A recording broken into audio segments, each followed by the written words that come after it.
Hello friends, ఈ video ఏంటంటే Androcare connect program కింద సెకండ్ పార్ట్. జనవరి మంత్ లాస్ట్ వీక్లో వచ్చిన క్వశ్చన్స్కి సెకండ్ పార్ట్. డాక్టర్ గారు టెడ్లాఫిల్ వేసుకుంటే బీపీ పెరుగుతుందా? జనరల్గా ఏంటంటే బీపీ ఉన్న వాళ్ళకు కూడా టెడ్లాఫిల్ వేసుకుంటే కొంచెం తగ్గుతుంది. అంటే ఈ పీడీఈ5 ఇన్హిబిటర్స్ వాడితే జనరల్గా బ్లడ్ ప్రెషర్ అనేది కొంచెం తగ్గుతుంది. సో మీరు నార్మల్ బీపీ మెడికేషన్స్తో పాటు టెడ్లాఫిల్ వేసుకోవచ్చు, ఎటువంటి ప్రాబ్లము ఉండదు. హాయ్ సార్, నేను 4 స్కిన్ ఆపరేషను చేసుకున్న తర్వాత వాపు వచ్చింది, ఎలా సార్ ఇప్పుడు? సో మీరు 4 స్కిన్కి నాకు తెలిసి మీరు చేసుకున్న ఆపరేషను సుంతి అంటారు, అంటే సర్కంసిషన్ అని అనుకుంటాను. సో నార్మల్గా ఏంటంటే సర్కంసిషన్ చేసిన తర్వాత, అంటే మీరు ఎక్కడ చేయించుకున్నారు ఏమీ తెలియదు, కానీ ఒకవేళ మీరు సర్కంసిషన్ ఎక్కడ చేయించుకున్నా కూడా జనరల్గా వాపు అనేది ఉంటుంది ఆపరేషన్ తర్వాత. అంటే జనరల్గా 1 వారం నుంచి 2 వారాలు టైం పడుతుంది. అది ఆటోమేటిక్గా అదంతకదే తగ్గిపోతుంది. సో అది ఒకవేళ తగ్గకపోతే, అంటే 2 వారాల తర్వాత కూడా వాపు తగ్గకపోతే, మీరు ఎక్కడైతే అంటే ఆపరేషన్ చేయించుకున్నారో, నార్మల్గా మీకు ఆపరేషన్ చేసిన డాక్టర్ కూడా మీకు క్లియర్గా చెప్పే ఉంటారు, ఇది చేయించుకున్న తర్వాత కొంచెం వాపు ఉంటుందని. సో ఒకవేళ తగ్గకపోతే ఒకసారి వెళ్ళి మీ డాక్టర్ని కన్సల్ట్ అవ్వండి. జనరల్గా ఈ వాపు అనేది ఆపరేషన్ తర్వాత, సుంతి ఆపరేషన్ తర్వాత ప్రతి ఒక్కరికి వస్తుంది, భయపడాల్సిన అవసరం లేదు, అదంతకదే తగ్గిపోతుంది.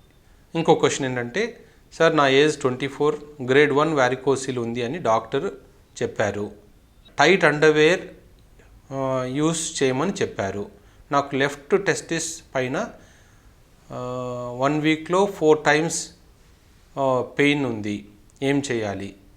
జనరల్గా అండి గ్రేడ్ 1 మనం చాలాసార్లు వీడియోస్లో మనం చెప్పాము, గ్రేడ్ 1 వారికోసీల్కి పెయిన్కి అస్సలు సంబంధం లేదు.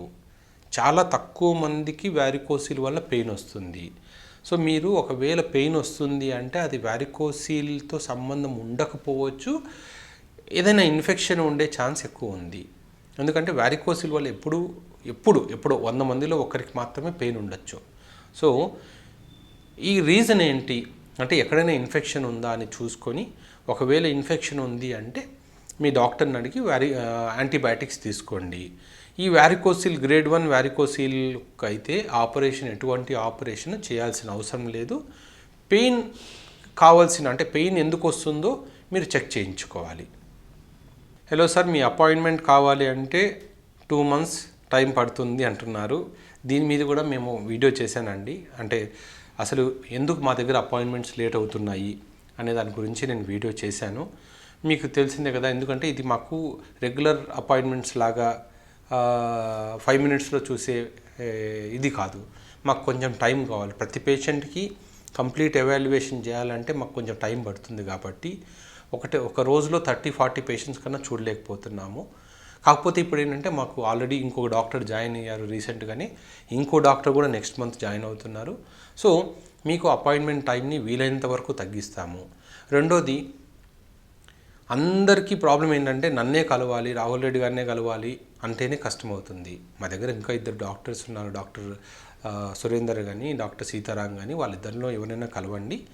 ఒకవేళ వాళ్ళకు ఏదైనా డౌట్ అనిపించినా, వాళ్లకు మీ కేసు కొంచెం కాంప్లెక్స్ అనిపించినా కూడా నా సలహా తీసుకునే ట్రీట్మెంట్ చేస్తారు.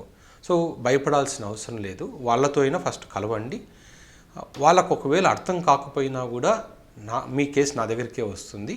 సో మీకు నన్నే కలవాలని కాకుండా వాళ్ళిద్దరిలో ఎవరినైనా కలవండి. సో ఒకవేళ రిజల్ట్స్ వచ్చిన తర్వాత, అంటే అన్ని టెస్టులు అన్నీ అయిపోయి ఒక డయాగ్నోసిస్ వచ్చిన తర్వాత కావాలంటే నేను మిమ్మల్ని డైరెక్ట్గా చూస్తాను.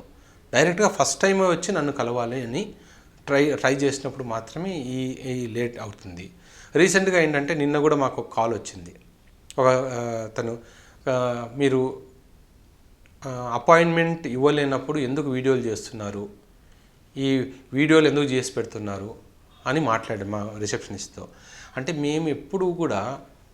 మేము వీడియోస్ చేస్తున్నాము, ఈ వీడియోస్ చూసి మా దగ్గరకు రండి అని ఆ దృష్టితో మేము ఎప్పుడు వీడియోస్ చేయట్లేదు. మేము వీలైనంత వరకు ఎప్పుడు కూడా మా వీడియోస్ చూస్తే మీకు ఇన్ఫర్మేషన్ ఇస్తాం. ఎవరు కూడా ఇదో ఈ టాబ్లెట్స్ తీసుకోండి, ఇంత డోస్ తీసుకోండి, ఈ టెస్టులు చేయించుకొని రండి, ఈ టెస్ట్ తీసుకుంటే మీ దగ్గర డాక్టర్తో ట్రీట్మెంట్ తీసుకోండి అని ఎవరు జనరల్గా చెప్పరు. మేము మా గురించి కానీ మా ఫైనాన్షియల్ అంటే మేము దీని గురించి డబ్బులు సంపాదించాలి అనుకుంటే ఇలాంటి వీడియోస్ మేము చేయకూడదు. అసలు మేము మీకు వీలైనంత వరకు ఇన్ఫర్మేషన్ ఎందుకు ఇస్తున్నాము అంటే, వీలైనంత వరకు చిన్న చిన్న ప్రాబ్లమ్స్ ఉంటే మీరు మా దాకా రాకుండా మీరంతకు మీరే విటమిన్ డి టెస్టులు కానీ, B12 కానీ, టెస్టోస్టిరాన్ కానీ చేయించుకొని అక్కడ ఉన్న డాక్టర్స్ కానీ, లేదా కొన్ని వీడియోస్ పెట్టాం ఏ హార్మోన్ తక్కువ ఉంటే, ఇప్పుడు టెస్టోస్టిరాన్ తక్కువ ఉంటే న్యాచురల్గా ఇలా ఇంప్రూవ్ చేసుకోవాలనేది. అది మేము ఒక సర్వీస్ లాగా చేస్తున్నాం తప్ప అందరికీ మా వీడియోస్ చూసి మా దగ్గరికి రండి ట్రీట్మెంట్ కానీ మేము అట్లా అనుకోవట్లేదు. అలా అనుకోవడం కూడా తప్పు. సో మేము ఎప్పుడు అంటే అపాయింట్మెంట్స్ వీడియోస్ చేయడం అనేది మీ ఇన్ఫర్మేషను, అది మీకు అవేర్నెస్ వస్తుందని. కొంతమంది ఏంటంటే ఒకవేళ అంగస్తమన ప్రాబ్లమ్స్ ఉన్న వాళ్ళు ఈ ప్రాబ్లంతో బాగా డిప్రెస్ అయిపోయి పెళ్ళి చేసుకోకుండా అంటే బాగా డిప్రెస్ అయిపోయి సూసైడల్ టెండెన్సీస్తో చాలామంది ఉంటారు. అలాంటి వాళ్ళకు ఈ వీడియోస్ చూసినప్పుడు ఏమవుతుందంటే, ఓకే మనకు కూడా ట్రీట్మెంట్ ఉంది, అంటే దీనికి పెళ్ళికి సంబంధం లేదు, పెళ్ళి పోస్ట్పోన్ చేయాల్సిన అవసరం లేదు అన్న కాన్ఫిడెన్స్ వస్తుంది అన్న ధైర్యంతోనే మేము ఆ ధైర్యం ఇవ్వాలన్న దాంతోనే మేము చాలా వరకు వీడియోస్ చేస్తున్నాము. సో అపాయింట్మెంట్ కొంచెం లేట్ అవుతుంది. ఈ 2 months తర్వాత ఆ ప్రాబ్లమ్ని కూడా అడ్జస్ట్ చేసేస్తాము. దయచేసి సహకరించండి. అంగం మీద క్రాక్స్ వస్తే అనే వీడియో సురేందర్ చేశారు. దాంట్లో ఏంటంటే ఒక క్వశ్చన్, ఒక ప్లేస్లోనేనా క్రాక్స్ వస్తేనా అని ఒక సబ్స్క్రైబర్ అడిగారు. ఇప్పుడు క్రాక్స్ అనేది ఒక్క ప్లేస్లోనే వచ్చింది అనుకోండి, జనరల్గా వేలి గోరు తగిలినప్పుడు కానీ ఏదైనా చర్మం చిట్లినప్పుడు కానీ రావచ్చు. జనరల్గా క్రాక్స్ అనేది మల్టిపుల్ ప్లేసెస్లో వస్తాయి. అంటే చిన్న లైన్స్ ఒకటే, అట్లా చర్మం చిట్లిపోతే ఎలా ఉంటుంది అలా ఉంటుంది. సో జనరల్గా అలా ఉన్నప్పుడు మాత్రమే ఈ ఇన్ఫెక్షన్ అనుకుంటాం. ఒకటే ఏరియాలో కట్ అవుతే జనరల్గా అది ఇన్ఫెక్షన్కి సంబంధించింది కాదు. ఇంకొక క్వశ్చన్ ఏంటంటే, సార్ మీరు చెప్పిన టాపిక్ చాలా బాగుంది సార్, పెళ్ళి కన్నా ఒక 2 రోజుల ముందు టెస్టిస్ స్కాన్ చేయించాను. దాంట్లో టెస్టిస్లో గ్రేడ్ 1 వారికోసిల్ అని చెప్పారు. ఇప్పుడు నాకు 2 ఆడపిల్లలు, మేము బాబు కోసం ప్రెగ్నెన్సీ ప్లాన్ చేస్తున్నాము. ఇప్పుడు టెస్టిస్ కొద్దిగా వాపు ఎక్కువైంది, నాకు మైక్రో సర్జికల్ వారికోసిల్ అవసరం ఉందా సార్ అని అడిగారు. ఇక్కడ ఏంటంటే మీరు ఆల్రెడీ మీకు పెళ్ళి కన్నా ముందు స్కాన్ చేయించుకున్నా అన్నారు. అప్పుడు గ్రేడ్ 1 వారికోసిల్ ఉంది. గ్రేడ్ 1కి జనరల్గా ఆపరేషన్ అవసరం లేదు, కానీ మీకు ఇద్దరు ఆల్రెడీ పిల్లలు పుట్టారు. సో రెండోది ఏంటంటే, ఇప్పుడు మీరు మళ్ళీ 3వ ప్రెగ్నెన్సీ కోసం ట్రై చేస్తున్నారు. సో 3వ ప్రెగ్నెన్సీ కోసం ట్రై చేస్తున్నారు. ఇప్పుడు టెస్టిస్లో వాపు ఉందన్నారు కాబట్టి ఒక్కసారి మళ్ళీ స్కాన్ చేయించుకోండి. ఒకవేళ మీ వారికోసిల్ గ్రేడ్ 2, గ్రేడ్ 3 అంటే కొంచెం గ్రేడ్ ఎక్కువగా ఉంది అన్నప్పుడు మాత్రమే మనం సర్జరీ చేస్తాము. ఇప్పుడు కూడా గ్రేడ్ 1లోనే ఉందనుకోండి, మనం సర్జరీ చేయాల్సిన అవసరం లేదు. గ్రేడ్ 1 వారికోసిల్ ఉన్నా మీకు పిల్లలు పుట్టే ఛాన్స్ ఉంటుంది. ఒకవేళ గ్రేడ్ 1 వారికోసిల్ ఉండి మీకు కొంచెం స్పెర్మ్ కౌంట్ కానీ క్వాలిటీ కానీ తక్కువగా ఉంది అంటే దానికి కొంచెం మందులు ఇచ్చి క్వాలిటీ ఇంప్రూవ్ అయ్యేలాగా మనం చేయొచ్చు. అంతేగాని గ్రేడ్ 1కి అయితే సర్జరీ అవసరం లేదు. రెండోది ఇంకొకటి అడిగారు, బాబు కోసం ప్రెగ్నెన్సీ అని. ఏ మందులు కూడా ప్రపంచంలో ఈ మందులు తీసుకుంటే ఆ మగపిల్లలు పుడతారు, ఈ మందులు తీసుకుంటే ఆడపిల్లలు పుడతారని ఎక్కడా లేదు. అది మా చేతుల్లో కూడా లేదు. అలాంటి మందులు ఏమైనా ఉంటే మాకే చెప్పండి, మేము కూడా ట్రై చేస్తాము. అలాంటి మందులు అంటే ఇది తీసుకుంటే ఓన్లీ మగపిల్లలు పుడతారనే మెడికేషన్స్ అట్లా ఎక్కడా లేదు. ఎవరైనా చెప్పినా కూడా నమ్మొద్దండి. హాయ్ సార్, ప్లీజ్ లో లిబిడో ప్రాబ్లం గురించి, ట్రీట్మెంట్ గురించి ఒక వీడియో చేయండి. Okay, thanks for your suggestion. ఖచ్చితంగా చేస్తాను. కాకపోతే ఏంటంటే లో లిబిడో ఉంది అన్నప్పుడు మెయిన్లీ 2 రీజన్స్ ఉంటాయి. ఒకటి టెస్టోస్టిరాన్ డెఫిషియన్సీ అన్న ఉంటుంది, లేదా విటమిన్ డెఫిషియన్సీ అన్న ఉంటుంది. విటమిన్ డెఫిషియన్సీ అంటే వైటమిన్ B12 డెఫిషియన్సీ కానీ విటమిన్ డి డెఫిషియన్సీ కానీ ఉంటుంది, లేదా థైరాయిడ్ ప్రాబ్లం అన్న ఉండాలి. ఈ 3 ఉండొచ్చు, లేదా సైకలాజికల్ ప్రాబ్లం అయినా ఉండొచ్చు. సో టెస్టోస్టిరాన్ గురించి ఆల్రెడీ వీడియో చేశాను, విటమిన్ డి గురించి ఆల్రెడీ వీడియో చేశాను, విటమిన్ B12 గురించి కూడా ఆల్రెడీ వీడియో చేశాను. ఈ 3 చేయించుకోండి. ఈ 3లో ఏదైనా ప్రాబ్లం ఉంది అంటే ఆ 3 కరెక్ట్ చేసుకోండి. ఒకవేళ లిబిడో పెరగకపోతే అప్పుడు డాక్టర్ని సంప్రదించండి. తర్వాత, సార్ నాకు బీజాల్లో కూడా కణాలు లేవు, టీసా చేసి చూశారు, కణాలు లేవు, ఏం చేయాలి సార్ అన్నారు. ఇప్పుడు ఏంటంటే వాళ్ళు ఆల్రెడీ లోపల స్పెమ్స్ మీకు టీసా చేసినప్పుడు, అంటే మీకు 0 స్పెర్మ్ కౌంట్ ఉన్నప్పుడు లేదా అజోస్పెర్మియా ఉన్నప్పుడు టీసా చేసి ఉంటారు మీ డాక్టరు. టీసా చేసినప్పుడు ఏం చేయాలంటే ఆ టిష్యూని స్పెర్మ్ ఉందో లేదో చెక్ చేసిన తర్వాత కొంచెం టిష్యూని మనం జనరల్గా బయాప్సీకి పంపిస్తాం. ఈ బయాప్సీ రిపోర్ట్లో ఏంటంటే పెథాలజీ ల్యాబ్కి వెళ్ళి అది ఒక 4 to 5 డేస్లో రిపోర్ట్ వస్తుంది. ఆ రిపోర్ట్లో మనకు బయాప్సీ రిపోర్ట్లో అసలు మీకు కణాలు ఎందుకు లేవు, పుట్టుకతో లేవా, లేదా ఏదైనా స్పెర్మ్స్ ప్రొడక్షన్ ఉండి కానీ మెచ్యురేషన్ అవ్వట్లేదా అనే దాని గురించి మనకు డీటెయిల్ రిపోర్ట్ ఉంటుంది. సో మీరు ఎక్కడైతే మీకు టీసా చేశారో అక్కడ వెళ్ళి వాళ్ళని బయాప్సీ రిపోర్ట్ని అడగండి. ఒకవేళ వాళ్ళు పంపించి ఉంటే, టిష్యూని బయాప్సీకి పంపించి ఉంటే ఆ బయాప్సీ రిపోర్ట్ని బేస్ చేసుకొని మనకు నెక్స్ట్ ట్రీట్మెంట్ ఏదైనా ఉందా లేదా. ఎందుకంటే కొన్నిసార్లు మెచ్యురేషన్ అరెస్ట్ ఉందనుకోండి, మనం కొన్నిసార్లు హార్మోన్స్ ఇస్తే సరిపోతుంది. హార్మోన్స్ ఇస్తే కొన్నెన్నో స్పెమ్స్ వస్తాయి, ఆ స్పెమ్స్ వాడి మనం ఐవీఎఫ్ ట్రీట్మెంట్ చేయొచ్చు. లేదా మైక్రో టీసీ అనే ప్రొసీజర్ ఉంటుంది. అంటే టీసాలో కూడా స్పెమ్స్ లేని వాళ్ళకు మైక్రో టీసీ అనే ప్రొసీజర్ చేస్తాం. మైక్రో టీసీలో ఏంటంటే టెస్టిస్లో ఉన్న ప్రతి మూలలోనూ చెక్ చేసి మైక్రోస్కోప్ కింద ఏ మూలలో ప్రొడక్షన్ ఉన్నా కూడా బయటికి తీసే సర్జరీని మైక్రోటీసీ అంటాం.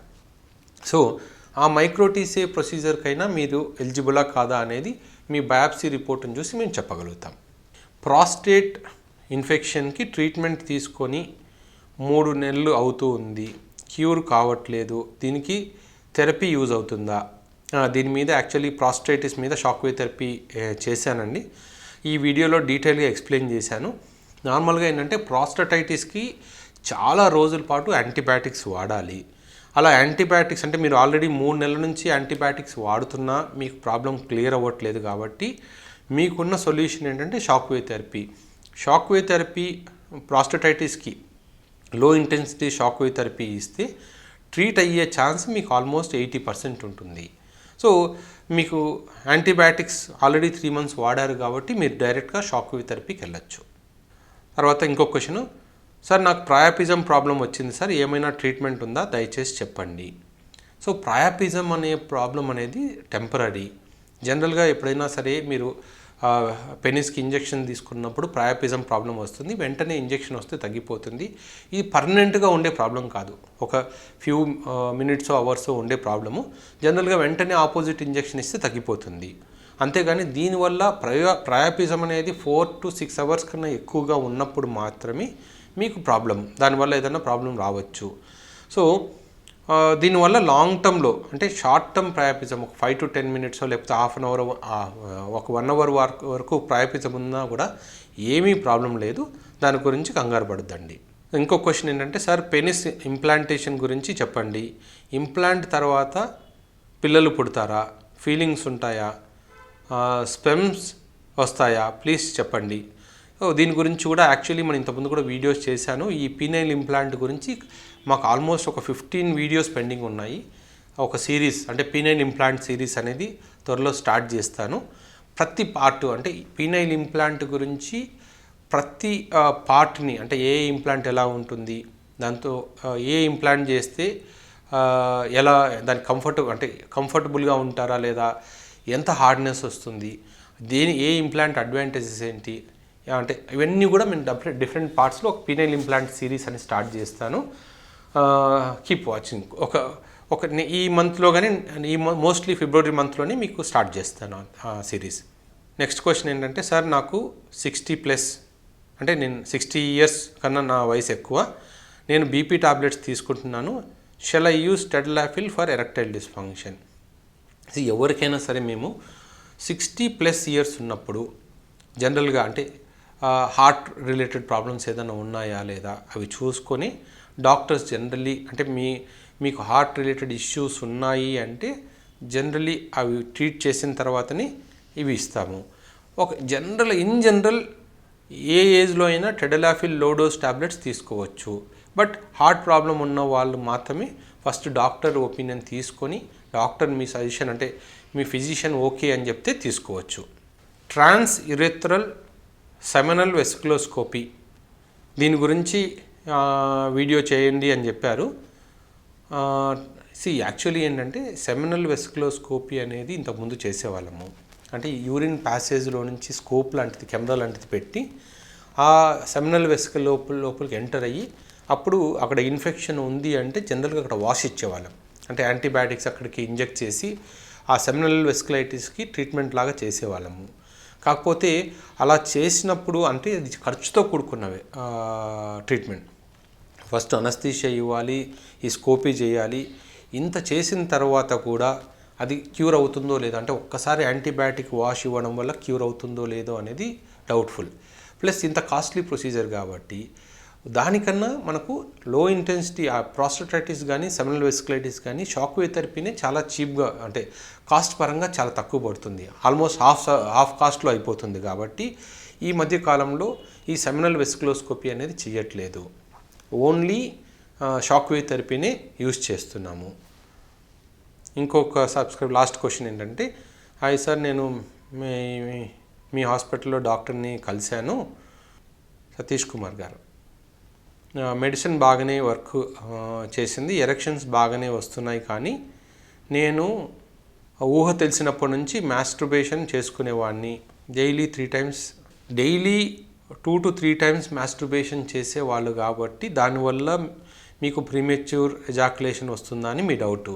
అంటే జనరల్ ఏమవుతుందంటే అతి తక్కువ చిన్న ఏజ్లోనే ఎక్కువ సార్లు మాస్టర్బేషన్ చేసుకునే వాళ్ళకు జనరల్గా ఈ ప్రాబ్లమ్స్ ఉంటాయి. ఎందుకంటే వాళ్ళు అలా అలవాటు పడిపోతుంది వాళ్ళ బాడీ. అంటే తొందరగా ఆ ఏజ్లో ఏంటంటే ఎవరు చూడకూడదు మాస్టర్బేషన్ చేసేటప్పుడు అని మాస్టర్బేషన్ చేస్తారు కాబట్టి, అంటే తొందరగా ఎజాకులేషన్ చేస్తూ వాళ్ళ బాడీని అలా ట్రైన్ చేస్తారు కాబట్టి వాళ్ళకు ప్రీమెచ్యూర్ ఎజాకులేషన్ వచ్చే అవకాశం ఉంది.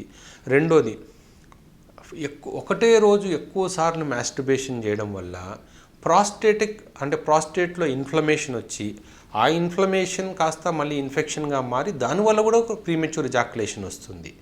సో అందుకని ప్రీమెచ్యూర్ ఎజాకులేషన్కి one of the reason infection, అంటే ప్రాస్టటైటిస్ కానీ సెమినల్ వెసికులైటిస్ కానీ ఒక రీజన్ అంటాం.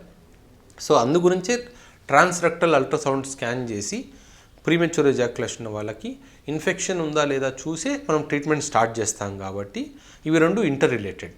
సో అందుకని ఎప్పుడు కూడా మాస్టర్బేషన్ అనేది ఎక్కువ సార్లు చేయకూడదు. వీక్లీ 2 to 3 times వరకు మాస్టర్బేషన్ చేయండి. ఒకటే రోజు ఒకసారి కన్నా ఎక్కువ చేయడం అనేది మంచిది కాదు. ఇంకా చాలా క్వశ్చన్స్ ఉన్నాయండి. ఇంకా కంటిన్యూస్గా ఈ వీడియోస్, అంటే ఇప్పుడు మాకు ఆల్రెడీ చాలా నెలల పాటు ఈ క్వశ్చన్స్కి రిప్లై చేయలేదు కాబట్టి స్లోగా నేను ఇవన్నీ పాత క్వశ్చన్స్ కూడా కవర్ చేస్తాము. లాస్ట్ వీక్ అంతకుముందు వచ్చిన క్వశ్చన్స్ కూడా ఇప్పుడు చాలా వరకు క్వశ్చన్స్ కవర్ చేశాము. ఇప్పుడు ఒకవేళ మీ క్వశ్చన్కి ఆన్సర్ రాకపోతే దయచేసి మళ్ళీ పోస్ట్ చేయండి. ఎందుకంటే కొన్ని వందల క్వశ్చన్స్ ఉన్నాయి ఇప్పుడు కొన్ని నెలల పాటు ఉన్నవి కూడా. మీకు ఏదైనా క్వశ్చన్స్ మేము ఆన్సర్ చేయలేకపోతే ఇప్పుడు ఫ్రెష్గా కామెంట్ సెక్షన్లో పోస్ట్ చేయండి. నెక్స్ట్ వీక్ నుంచి అన్నీ కవర్ చేయడానికి ట్రై చేస్తాం. Thank you.